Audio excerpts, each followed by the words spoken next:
Salve galera ligada no canal Beleza dos Dados, tudo bem com vocês? Espero que todo mundo esteja bem. Bem-vindos a mais uma aula de Databricks aqui no canal. Essa aula vai ser bem especial, que nós vamos fazer um compilado de todo o DBUtils dentro da nova plataforma Databricks Free Edition. Então nessa aula iremos passar por cada método, mover, copiar, listar arquivos, tudo isso na nova plataforma para que você não tenha dúvida, para que seja muito simples se aplicar esse conhecimento, tá bom? Vamos juntos, será tudo em um vídeo só, então vamos nessa.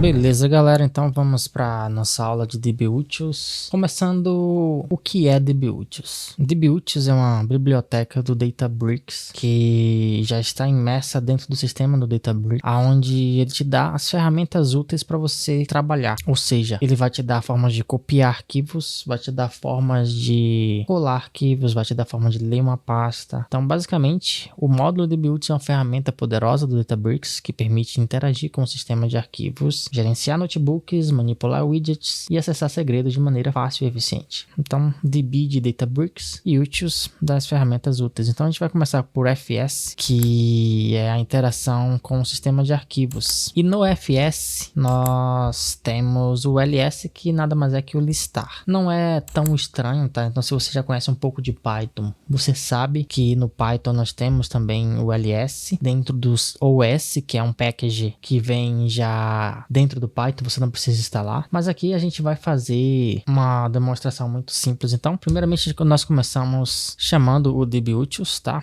Então, é importante dizer que ele não precisa ser instalado nada, nem ser importado nada. Ele já está no sistema do Databricks por default. Então, .fs e depois disso pronto ls. E aqui você terá tudo o que você precisa. Você agora precisa passar um caminho para ele, entre aspas duplas. Então, aonde eu consigo esse caminho? Esses caminhos estarão basicamente ou na sua nuvem, ou seja, você pode ter uma nuvem específica, você pode ter um Azure, você pode ter um AWS no seu S3, e você vai pegar esse caminho e ele vai conseguir, se estiver conectado, você vai conseguir acessar esse caminho no seu notebook. Aqui no meu caso, eu não tenho nenhuma nuvem vinculada, mas eu tenho alguns volumes e os volumes cumprem esse papel também. Então, imagina o volume como se fosse uma pasta de um determinado diretório. Então, por exemplo, aqui eu tenho o meu novos dados, que é o meu catálogo. Aqui dentro eu tenho vários esquemas, e dentro desses esquemas eu tenho vendas. No esquema vendas eu tenho tabelas e tenho um volume também. Eu tenho uma tabela e tenho um volume, esse volume que chama arquivos. Se eu clico nele aqui, eu tenho alguns arquivos aqui. Então, na verdade, o que eu vou querer é copiar, tá, o volume path, o caminho desse volume. Então, agora, se eu venho aqui e colo este caminho, ele vai reconhecer. Então, antes de mais nada, se você quer replicar todos esses exemplos que nós daremos nessa aula, eu aconselho a você ter um volume dentro do seu Databricks. Eu tenho aula, exatamente essa aula que está aparecendo na tela, é a aula que eu falo a respeito de catálogo, esquemas e volumes. Então você vai aprender a como fazer esse processo, tá bom? Então beleza, dito isso, munido do meu endereço do meu caminho, eu posso agora só dar Ctrl Enter e ele vai rodar e eu conseguirei ver os arquivos que existem no meu volume. Não são muitos arquivos, são apenas 2 arquivos, tá? Ótimo. O que eu posso fazer agora? Eu posso mostrar essas informações, visto que se você olhar, ele me entrega uma lista e dentro dessa lista eu tenho mais informações, tá? Essa lista, ela tem objetos dentro aqui que eu consigo ter nome e outras informações. Eu posso transformar isso em um data frame. Então, para isso, eu vou precisar de pandas, tá? Então, vou pegar pandas aqui. Vou dar um Ctrl Enter para ler pandas também. Então, já tinha previamente colocado aqui esse import pandas. Aqui eu vou colocar files, tá? Igual. Eu quero persistir esses dados dentro de uma variável. E aí eu coloco df é igual pd, porque eu apelidei pandas de pd. E aí eu coloco aqui read, na verdade create data frame. Create data frame e eu vou usar minha variável Python, onde está essa lista de listas. Então, se eu faço isso, deu aqui que pandas não tem create data frame, eu acredito que eu estou viciado em Spark. É só data frame, ótimo.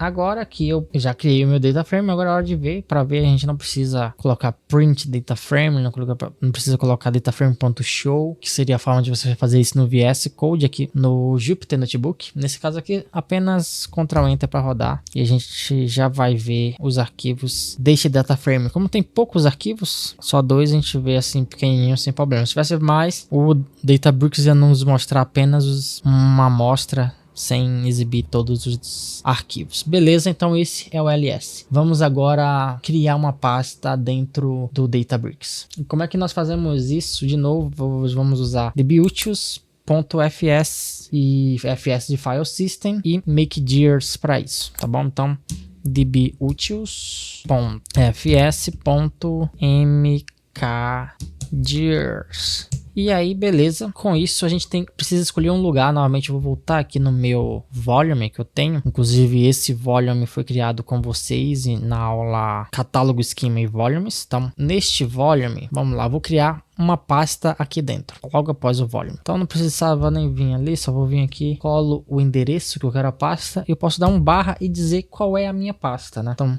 se eu quero criar uma pasta, eu tenho que dizer qual é a minha pasta. Assim que a gente faz. A gente coloca o endereço que a gente quer colocar, a gente quer criar e em seguida diz o nome da pasta. Nesse caso, o nome da minha pasta será Files. Um bom nome. Talvez eu até coloque alguns arquivos do meu sistema aqui dentro para a gente continuar a aula. E beleza, Ctrl Enter para rodar, ele me retorna true, quer dizer que deu certo, a pasta foi criada. Como que a gente consegue ter certeza que essa pasta foi criada? Há algumas maneiras. A primeira maneira seria vir aqui, então posso atualizar aqui nesse botãozinho, ele vai atualizar para mim. Eu posso vir aqui embaixo, vir em vendas, vir em volumes e quando eu clico em arquivos, que é o nome do meu volume, já vejo que tem uma pasta chamada files aqui e ela vai estar vazia. Ótimo, show de bola, criamos a pasta, tá? Se eu vim aqui também em ls, exibe o caminho da pasta, sim. Ótimo. Ótimo, a pasta tá vazia. Então vamos adicionar um arquivo em breve nessa pasta, mas antes disso, temos um bem interessante aqui que é remover arquivos ou diretórios, tá? Se remove arquivos ou diretórios, vamos colocar para remover diretórios e aí nós veremos isso em ação. Então dbutils, ok.fs.rm, tá? E aí, o que o rm faz? O rm, ele exclui um arquivo ou uma pasta, tá? Então essa pasta também pode ter vários arquivos, ele vai remover também. Mas para isso, você precisa fazer uma coisa a mais, que seria colocar recursive true. Já não vemos mais a pasta aqui. Então, de novo, recursive true, se eu tivesse mais pastas dentro dessa pasta, tá? Ele removeria também. Então, de novo, para usar muito simples, você vai vir em dbutils.fs e a diferença dos três métodos que nós vimos até agora, o ls, o mkdirs e o rm, é apenas a última palavra, o dbutils.fs, nós iremos utilizar. E tudo que nós iremos utilizar que envolva o file system, o sistema de arquivos do Databricks, iremos usar o fs, dbutils.fs. Muito fácil, muito simples, tá? E aí coloca aqui o nome do arquivo e em seguida o nome do recursive true se tiver informações a mais, tá? Ótimo. Percebemos que o file já não está mais aqui, tá? Então eu vou criar novamente essa pasta porque eu quero usar agora o próximo comando, que é o cp, para adicionar arquivos dentro dela. Tá bom? Então vamos lá, vamos Ctrl Enter aqui de novo nessa célula. Ótimo, vou vir aqui em novos dados, vendas, no volume, aqui files. Beleza? Com a pasta files que no momento está vazia, então se eu venho aqui, ó, no data, eu vou adicionar dados a partir do comando dbutils.fs.cp, cp de copiar, tá bom? Então vamos aqui, dbutils.fs.cp. E aí que vem a primeira coisa dele, é que ele tem ele leva dois parâmetros. Ele leva, o primeiro parâmetro é o endereço do arquivo que você quer copiar, e o segundo parâmetro, o endereço que você quer que esse arquivo, para onde esse arquivo vá, tá? Então nesse caso, eu vou pegar este arquivo aqui, tá? Que é de uma tabela. Você percebe que ele já vem aqui, só que tem um probleminha. E aí basta eu selecionar o código e pressionar em aspas, e ele já fica com a aspa, bem simples, bem tranquilo. Vou colocar uma vírgula, abrir aspas novamente. Vou colar o mesmo caminho para facilitar, porque eu vou precisar volumes, não, os dados, vendas, arquivos, barra files. Ótimo. É exatamente, tá. Preciso também informar o endereço completo com o nome do arquivo. Tá? Então é isso. Para recapitular, dbutils.fs.cp, o endereço do arquivo atual e o endereço onde você quer levar esse arquivo. Show de bola, Ctrl Enter para rodar e ótimo, retornou true, então o arquivo deve já estar na pasta. Agora preciso só atualizar aqui para conseguir exibir, então Venho de novo no catálogo. Opa, cliquei 2 vezes. Vou até fazer uma maneira melhor aqui para a gente ver esses arquivos. Vou abrir aqui uma nova aba, novos dados, vendas, volumes, arquivos. E aqui está o arquivo. Beleza, vamos para mover arquivos. Para mover arquivos eu também vou vir em dbutils novamente. .fs, porque nós estamos trabalhando com o sistema de arquivos. .mv de mover. Beleza, para mover também vou precisar de novo de 2 argumentos, tá? O caminho para onde o arquivo está e aonde eu quero levar esse arquivo. Bem interessante. Para onde eu vou levar o que eu vou levar? Eu vou pegar esse arquivo aqui PDF e vou movê-lo para essa pasta também. E aí o que eu fiz aqui de novo, apenas cliquei para trazer ele para cá, só que antes eu abri a aspa, então de novo, ó, vou abrir a aspa e posso vir aqui de novo nele, ó. Na verdade eu vim em tabela porque já vem com o destino correto. Legal. Ótimo, isso é o suficiente para mover esse arquivo. Esse arquivo agora vai sair daqui e vai entrar dentro da pasta Files. Vamos ver? Então, antes disso, observem que a pasta só tem um arquivo, tá? Então, aqui eu venho, dou Ctrl Enter. Ótimo, me retornou True. Então, se eu venho agora aqui e atualizo a pasta inteira, tá? E perfeito, o arquivo já está aqui dentro. Então, é assim que a gente move arquivos no dbutils MV. Agora chegamos numa parte legal também, que é criar ou sobrescrever arquivos com put. Basicamente, é o put. Então, de novo, dbutils.fs.put, tá? E aqui eu posso, na verdade, olha só, acho que eu até não tenho. Eu tenho aqui uma técnica que é induzV para ver os últimos Ctrl+C que eu dei, só para pegar aqui esse caminho, tá? Vou de novo colocar entre parênteses, basta selecionar, beleza. Agora, o que é que eu quero fazer? Mais uma barra, eu vou colocar o nome do arquivo comments.txt. Pronto, TXT. Ótimo. Então, vamos lá. O que acontece aqui? dbutils.fs.put. Put, ele vai colocar algo em algum lugar. Colocar um texto em algum lugar. E por que isso é importante? Às vezes nós estamos fazendo algum código, algum script que precisa salvar algo de alguma forma. Se a gente salva com Spark, o Spark, por sua natureza, ele vai fazer vários arquivos de um determinado item, porque ele foca sempre na performance, ele foca sempre em não dar erros e esse arquivo corromper, então ele salva várias partes desse arquivo em vários lugares, em uma pasta, em vários arquivos. Porém, às vezes a gente quer salvar um item só, quer salvar uma informação só, seja algo de uma API, seja uma informação importante, e o put consegue fazer isso. Ele não é tão usado, tá? Mas às vezes você vai precisar sair de uma situação e você vai lembrar deste item aqui que é o put. Ele foi criado porque exatamente às vezes você precisa salvar alguma informação de um arquivo, algum texto, algum comentário, algum log, e ele vai servir para isso. Ótimo. E aí, vou colocar só uma informação aqui. Este conteúdo faz parte da aula de dbutils. Show de bola, tá? Existe mais uma opção que a gente pode colocar, que é o overwrite true. E o que é que o overwrite true faz? O overwrite true vai sobrescrever este arquivo se ele já existe. Ou seja, se há informação nesse arquivo, se existisse hoje um arquivo como comments.txt e esse arquivo tivesse qualquer outro nome, ele ia remover esse nome, ia salvar em cima, ia sobrescrever. Não é o caso aqui, mas esse é o primeiro exemplo. Assim que nós salvarmos esse arquivo, a gente vai criar um outro com outro texto e você vai entender completamente, tá? Então, Ctrl Enter para rodar. Muito legal, ele fala aqui, ó, que eu escrevi 42 bytes e foi salvo com sucesso. Eu coloquei para salvar em arquivos, olha só, que eu esqueci, era para você ter salvo dentro dessa pasta que eu criei. Mas, arquivos. E aqui tá, comments.txt. A gente pode abrir para verificar o que há nesse arquivo. E aqui está. Este conteúdo faz parte da aula de dbutils. Muito bom.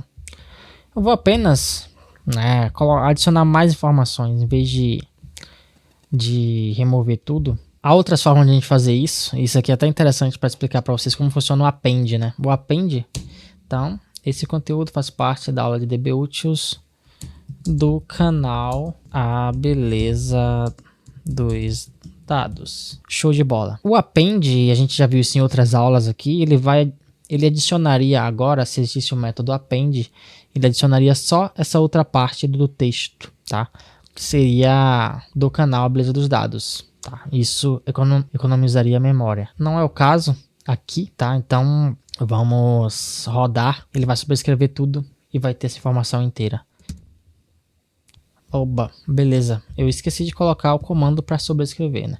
Agora ele identificou, olha, esse arquivo já existe e não posso fazer isso. Porque falta o comando overwrite equal true.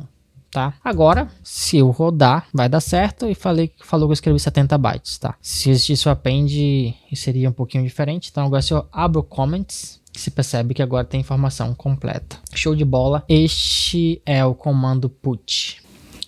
Beleza, galera, partindo agora para DBUtils Widgets, vamos entender para que eles servem e como criar os principais que você vai usar. Então, basicamente, o widgets, você vai precisar usá-lo, principalmente quando você precisar rodar esse notebook externamente, beleza? Então, eu vou rapidamente aqui, por exemplo, a funcionalidade que eu vejo que no dia a dia de um engenheiro de dados usa bastante, é quando nós precisamos, e aí via qualquer ferramenta de orquestração, seja no workflow do próprio Databricks ou o Data Factory, que você precisa inserir inputs neste notebook, você vai usar o Databricks e os widgets para isso. Tá, então basicamente se eu crio, né, se eu vim aqui criar um job, se eu venho e crio um job, eu posso adicionar job parameters a este item e utilizar o próprio Databricks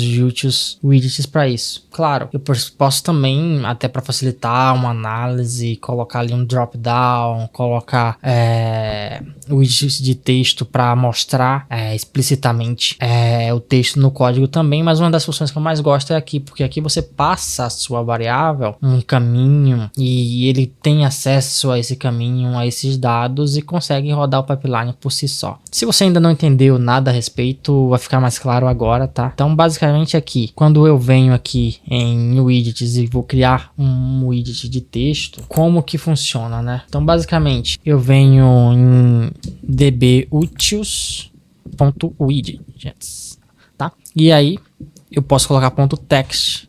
E o que é que o text precisa? Quais os argumentos dele? Ele vai precisar que você defina um argumento que pode ser, por exemplo, que esse texto vai representar, por exemplo, o nome de usuário, e depois a informação para ficar mais clara para o usuário. Então, por exemplo, aqui eu posso colocar que o nome dele vai ser nome de usuário. Eu poderia até mesmo, como o próprio inteligência do Databricks aqui já citou, posso deixar isso aqui em branco e posso colocar em seguida digite seu nome.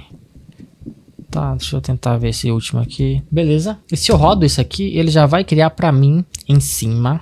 Tá? Até coloquei errado, né? Coloquei aqui seu nome. Então, basicamente, o último argumento seria o nome que vai aparecer aqui em cima, o nome do seu campo. Este argumento é como ele é reconhecido dentro do ambiente Databricks. Então, se eu quiser, e a gente vai ver logo após como a gente pega essa informação e processa ela. E aqui é mais um nome para guiar o seu usuário, né? Então, você poderia colocar digite aqui, por exemplo.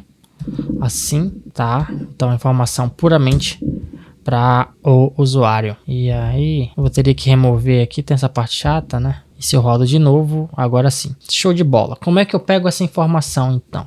Vou até criar uma nova célula aqui. É bem tranquilo, na verdade. Então, basicamente, vou criar aqui texto. Na verdade, eu vou botar username, tá? E aí, o que eu preciso? Eu preciso acessar o DBUtils, tá? DBUtils, opa... E aí, .widgets, .get, né, que ele tem que pegar essa informação.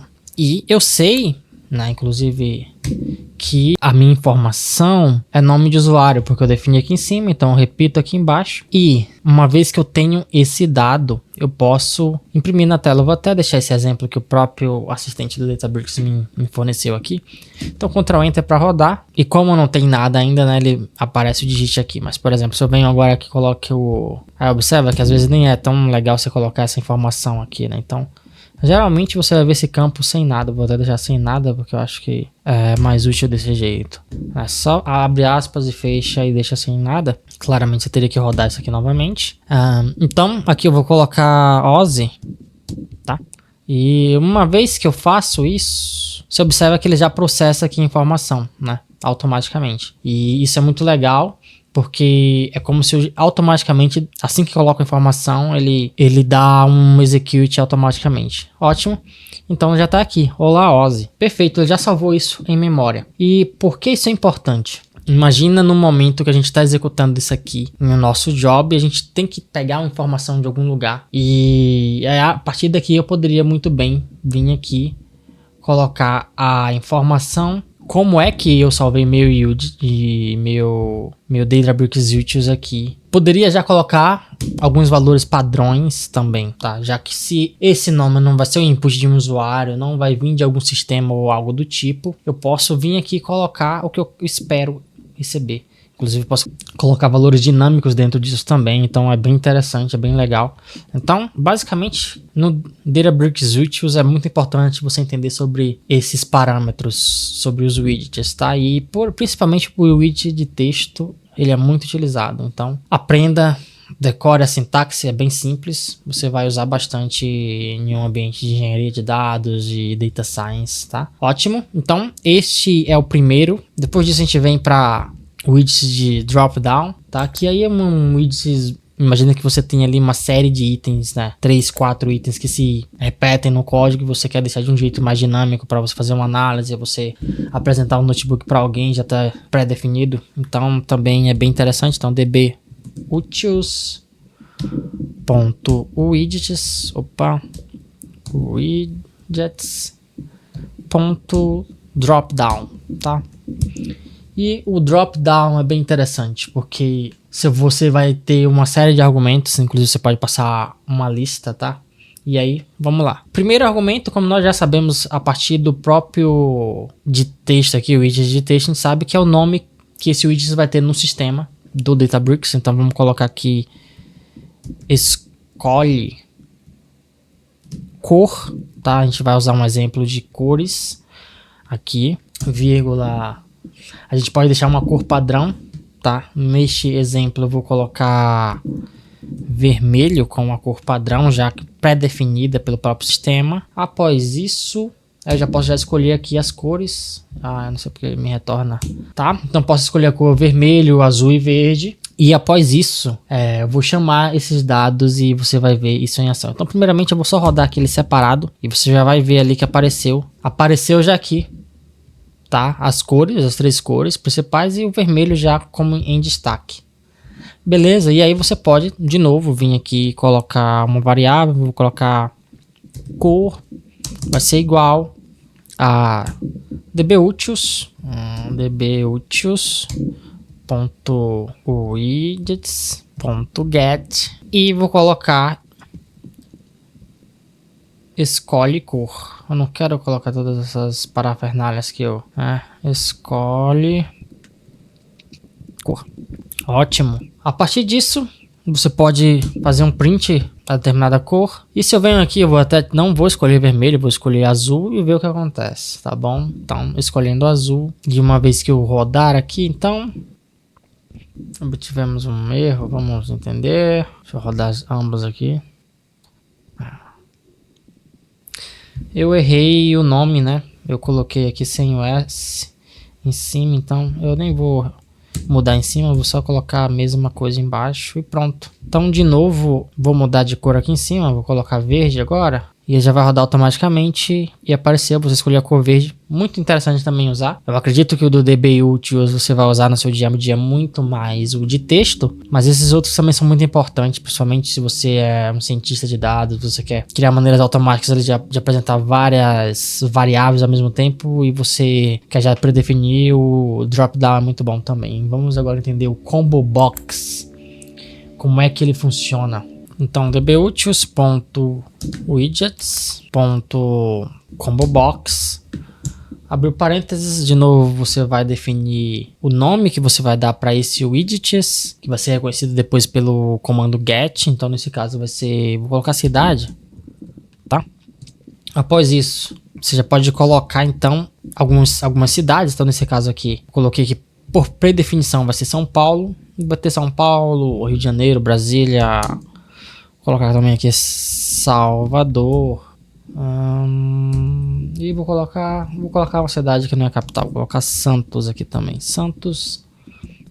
A partir do momento que eu coloquei a cidade, então posso muito bem colocar já o comando também de get aqui embaixo, tá? E vou colocar também o print. Então, eu sei que dar exemplos com print às vezes é tão banal, né? Porque é tão simples. Mas já o print passa o que a gente quer mostrar. Mas você pode usar esse comando para outras funções mais complexas e tudo mais, tá? É só pra gente ver o comando em ação. Então se eu dar um Ctrl Enter, ele já vai mostrar a cidade de cara no print, tá? Que no caso é São Paulo, mas eu posso muito bem fechar aqui, você vê? A diferença é só muito mais estética, né? Não é mais um drop down, é um combo box aqui que tem várias cidades. Então se eu clico em Salvador, ele já vai me dizer aqui, ó, quando eu clico dentro do ambiente do Databricks novamente, ele já me diz aqui que eu escolhi Salvador. Excelente. Então a gente já acabou vendo por padrão o comando get, né? Que na verdade nada mais é do que você obter os itens que você escolheu. Então se eu digito cidade aqui e até criar mais uma célula aqui, então a cidade terá Salvador, porque é Salvador que está aqui, tá? Então se eu venho aqui, fecho Salvador, coloco Brasília, ele já vai, a cidade agora já vai ser Brasília, só roda a célula de baixo com cidade para mostrar. Da mesma forma, se, apesar que eu vou deixar a cidade aqui, se eu quiser escolher outro, por exemplo, escolhe cor, né? Se eu pegar aqui, escolhe cor, colocar aqui, dar um Ctrl Enter para rodar e mudar a cor para vermelho, observa que a célula já roda automaticamente. Se eu vim aqui, Ctrl Enter para rodar a célula, a variável cidade, mas eu mudei para ele pegar a cor, ele mostra vermelho. Então é assim que funciona, tá bom? E a gente tem o Remove e o Remove All para remover todos esses widgets se tiver em uma variável. Porque isso é interessante. É interessante se você quiser, poxa, eu tô com a memória aqui cheia de widgets que eu não preciso mais nesse momento, eu quero resetar tudo. Eu tenho tanto o Remove quanto o Remove All para a gente fazer essa predefinição, tá? Então dbutils.widgets.remove para remover só um. Então aqui ó, já apareceu cidade para mim. Eu vou só por enquanto comentar esse Remove All, tá? E se eu digitar aqui, se eu digitar Ctrl Enter, vir aqui em cima, colocar cidade, observe. Você percebe que após eu fazer com cidade, a cidade já não está mais aqui dentro. Se eu vou fazer agora de novo com escolhe cor, e se eu dou um Ctrl Enter, rodando novamente, ele já some automaticamente. E se eu fizer, vou até novamente agora rodar aqui os outros para a gente ter todos os widgets. E aí eu vou remover todos de uma só vez. Ótimo, tem todos os widgets ali. E aí se agora eu venho e rodo o Remove All, todos os widgets são deletados de uma só vez. Isso é muito legal para você resetar todos de uma vez. Você pode colocar ali até antes de definir os widgets. Caso exista algum outro widget, ele vai sair. Então é um comando bem útil, principalmente se você está trabalhando com talvez dezenas de widgets, dependendo do nível de código que você está fazendo. Muito legal. Beleza, agora a gente vai para notebooks, né? Então o dbutils notebooks, ele tem duas funções muito essenciais no debut dos notebooks. Elas que eu iria abordar aqui, que são a função run e a função exit.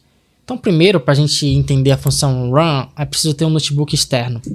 E por que isso? Imagine que você está construindo um código gigantesco e você quer deixar muito mais as lógicas de negócio do que as funções em si. Então, você pode criar funções, bibliotecas para importar e tudo mais que for código bruto em um outro notebook e apenas chamar esse notebook. E você faz isso com o run.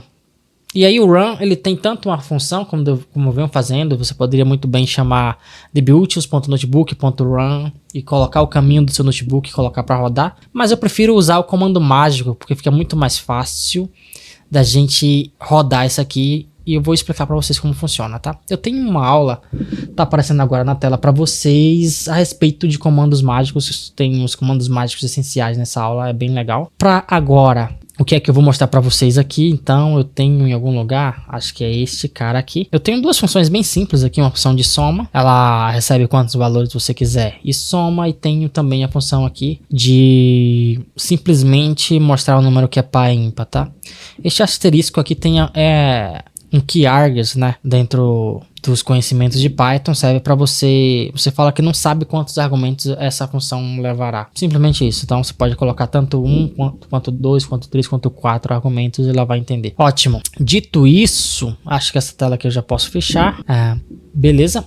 Vamos lá. Então aqui eu tenho basicamente, de novo, duas funções. E aí eu posso vir aqui neste cara, funções teste, e copiar o caminho inteiro dela. E aí tem alguns aspectos interessantes que eu quero conversar com vocês agora aqui. Primeiro aspecto é, se eu vou criar uma célula acima, vou pressionar A para isso, tá? Primeiro eu pressiono ESC, depois pressiono A, pressiono Enter para conseguir digitar código aqui dentro. Se eu der um Ctrl V, na verdade antes, vamos colocar percent, que é o comando mágico, percent run, espaço, e digitar o código, o endereço, já vai vir o endereço inteiro, e se eu pressionar para rodar, ele já vai rodar o notebook, tá? Perfeito. E aí, eu já deixei as funções aqui, já pré-escritas, já, então se eu aperto Ctrl Enter para fazer a soma de 4 e 5, ele fará. Inclusive aqui se eu colocar mais alguns dígitos, acredito também que não terá problema, então colocar 4 de novo, colocar 6 e colocar 8... E ele fará também, vamos ver se ele fez certinho, vamos lá. 4 e 4 é 8, 8 com 5, 13, 13 com 6 vai dar 19, com mais 8, 27, exatamente. Então, beleza, ele consegue fazer qualquer soma e tudo mais, graças ao keyargs. Então você percebe, a função tá neste notebook e eu consigo executá-la aqui porque ela tem unicamente essa linha. Então, em vez de você ter, neste caso aqui, 4 linhas a mais, podia ser até mais, eu fiz funções bem sumarizadas, poderia ser um código gigantesco, você já conseguiu entender o exemplo. Então posso fazer isso também para, na verdade não é power ímpar, né? Agora que eu vi aqui, não, é power ímpar mesmo. Boa, então posso rodar. Ele vai entender que 40 é par e vai entender que 23 é ímpar. Ótimo. Aí agora você me pergunta, então, Ozzy, por que aqui tá desse jeito? Qual o objetivo de você deixar desse jeito? É só para reduzir texto também? E aí eu vou explicar para vocês. Nós desenvolvemos no Databricks, geralmente, se você tem uma organização que é madura em termos de dados, ela vai ter no mínimo 2 ambientes, Dev e Prod, talvez tenha 3, tenha Dev, QA e Prod. E quando você desenvolve dessa maneira, colocando o caminho inteiro, quando você vai migrar esses dados via Asset Bundles, Terraform, ou seja lá o método que você vai usar, você terá problemas com isso. Então, normalmente o que a gente faz é deixar só o caminho relativo do arquivo, né? Eu sei que está na parte Databricks e que o nome do arquivo é funções teste.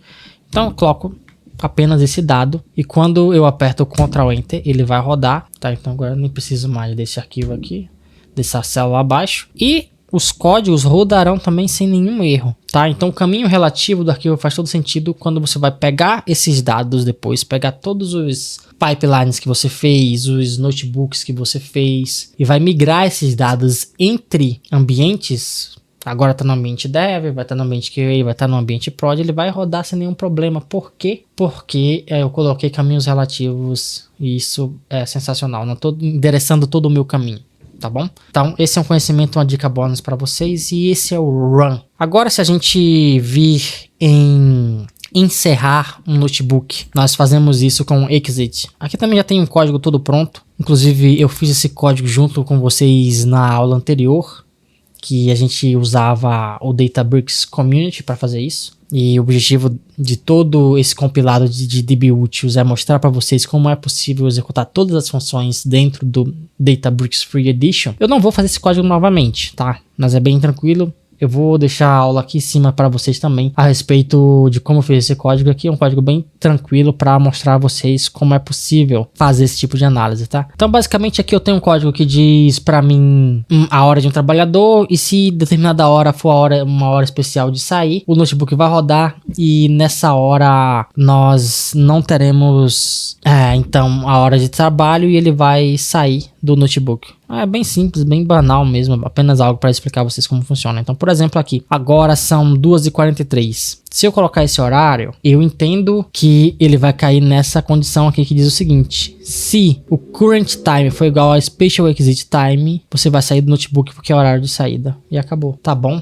Então vamos colocar com 2h44 e vamos ver esse notebook em ação. Uma coisa que precisa ser dita é que esse comando é feito para quando a gente der um run all, tá? Como aqui tem várias coisas nesse notebook, eu não vou dar um run all, mas se eu selecionar várias células ao mesmo tempo, ele dará certo também, tá? Então selecionei as células que eu tenho que rodar, Ctrl Enter para rodar. Objetivo, vamos lá. Ele vai falar a horário, exatamente. Ele deu diferente. E eu já sei por quê. Porque eu coloquei 12h44, né? Então é ótimo pra gente ver vários cenários acontecendo. Agora ele tá informando que é hora de trabalho, porque é 12h44. Se eu colocar 2h44, espero que eu consiga rodar antes de virar o ponteiro para o próximo minuto. Não vai. De novo foi 12h45 agora, então não vai dar certo. Vamos agora finalmente. Então você vê. Eu vou rodar antes, porque senão não vai funcionar o que eu tô falando. Mas agora tá a hora de trabalho. E agora o ponteiro do relógio foi para 2h45. Consegui rodar e diz que está saindo do notebook. O que é que eu tô falando? Em resumo aqui é o seguinte: em uma determinada condição que eu estabelecer, eu posso estabelecer uma condição para o notebook continuar rodando e rodar o pipeline inteiro. Ou talvez esse notebook precisar sair porque a condição não obedece essa condição. Tá?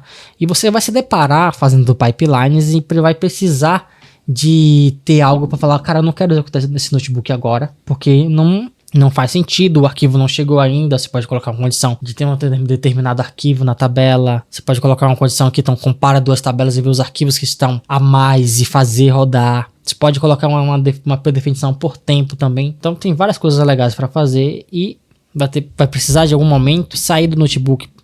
Você pode até mesmo olhar para um banco de dados. Cara, eu quero que tenha dados novos para poder processar.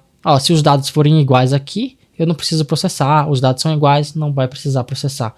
E você pode colocar essa mensagem também aqui, tá? Então você coloca aqui, tá vendo aqui? dbutils.notebook.exit, que foi o código que a gente tá aprendendo aqui. E você pode colocar a condição específica e colocar aqui a mensagem, né, que exatamente coloquei aqui, exatamente o que eu coloquei aqui, saída do notebook, poderia ser outra informação, poderia ser: olha, não há dados novos, os dados não tem dados suficiente, eu quero só dados acima de 10 mil dados. Enfim, a possibilidade é infinita, mas esse comando vai te salvar o exit, quando você não quer rodar todo um código. Às vezes, até uma forma de economia de dinheiro no final do dia. Você quer economizar dinheiro e você não quer que esse código rode em vão. Você não quer que rode inteiro para falar: cara, não tem dados. Sabe? Você pode fazer isso e economizar dinheiro, que é tudo que qualquer empresa quer. Funcionários que retornem economia de dinheiro. Engenheiros, cientistas de dados, cientistas que fazem um modelo que vai economizar dinheiro. Analistas que fazem uma análise que vai te economizar dinheiro, que vai definir o norte de onde eu vou investir o dinheiro. Então isso no final do dia é que te faz um profissional melhor. E eu tô aqui para te deixar cada vez mais melhor, e você vai precisar usar isso para ficar cada vez mais afiado, um profissional melhor. Ótimo. Já vimos agora aqui então tudo a respeito de dbutils notebooks.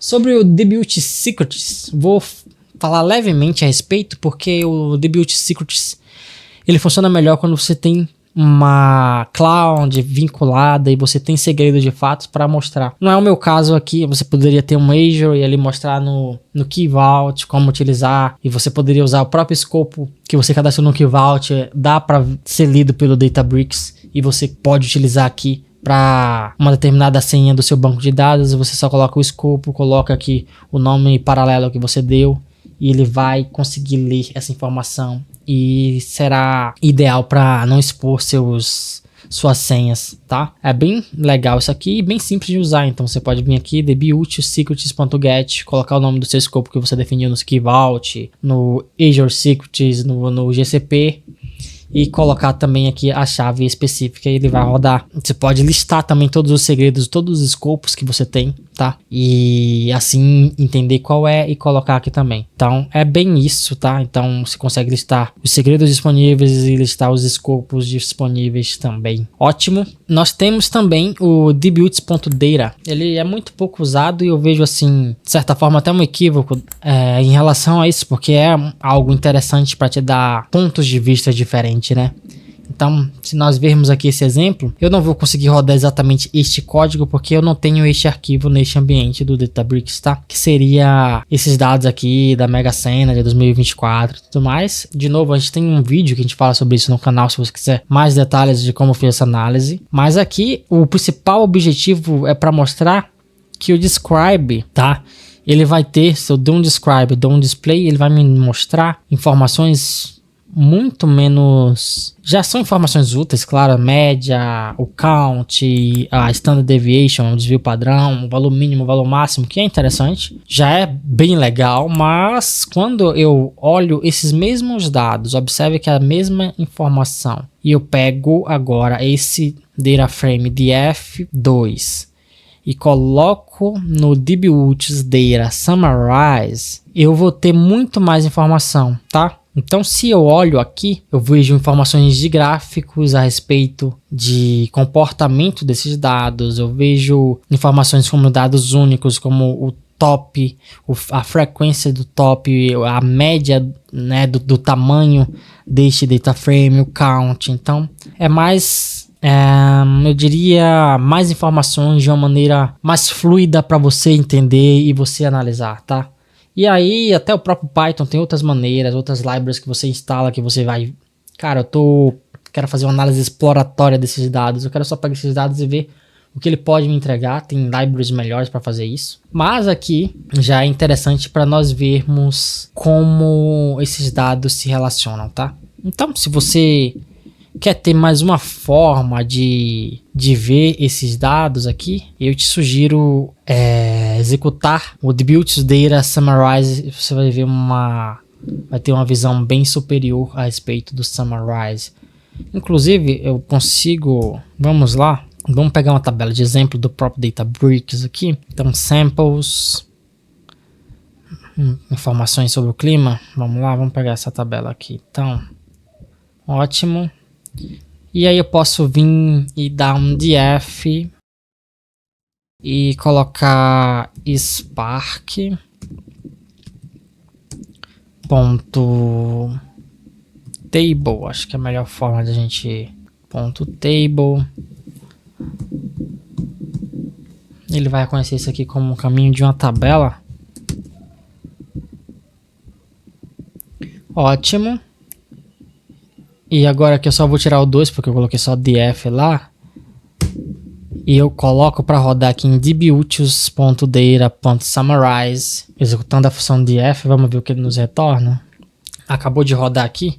E aqui eu consigo deixar mais claro o que eu estou tentando passar para vocês, né? Ele me dá bastante informação, né? Com gráficos, ele me dá a precipitação. Ele me fornece muitos dados interessantes aqui sobre os dados padrões, sobre informações dos gráficos e, enfim, dos quantios da tabela, me dá dados de uniformidade, dados alfabéticos, enfim, bastante dados que você pode já se basear na análise exploratória, na análise estatística, funções estatísticas já de cara, aqui sem trabalho praticamente zero. E principalmente, talvez essa função seja muito mais atraente para quem trabalha com a ciência dos dados, né? Para cientista dos dados. Você quer pegar uma tabela, quer entender mais dos métodos estatísticos, principalmente se você é uma pessoa voltada mais para a estatística dos dados, aqui vai te dar uma visão muito legal desses dados, tá bom? E galera, é isso que eu queria passar para vocês, um guia completo de DBúteis. Espero que vocês tenham gostado. Se inscrevam no canal, me dê essa força, curtam esse vídeo se vocês gostaram. É isso, então para vocês que estavam tendo alguma dúvida de como aplicar os métodos que a gente viu quando estávamos no ambiente community, agora temos a forma de aplicar todos esses métodos dentro do Databricks Free Edition, sem nenhum problema, usando cluster serverless, usando volumes para fazer isso. Você pode copiar um arquivo de um volume para outro volume, mover esse arquivo de um volume para outro volume. Você pode brincar à vontade. Agora fica para vocês refletirem, anotarem as coisas que vocês acharam importante, vocês praticarem, vocês repetirem, tá bom? O aprendizado vem da repetição. Então espero que vocês tenham gostado desse vídeo e eu aguardo vocês no próximo vídeo, tá bom? Continue aprendendo, continue compartilhando, continue crescendo. Até a próxima. Tchau, tchau.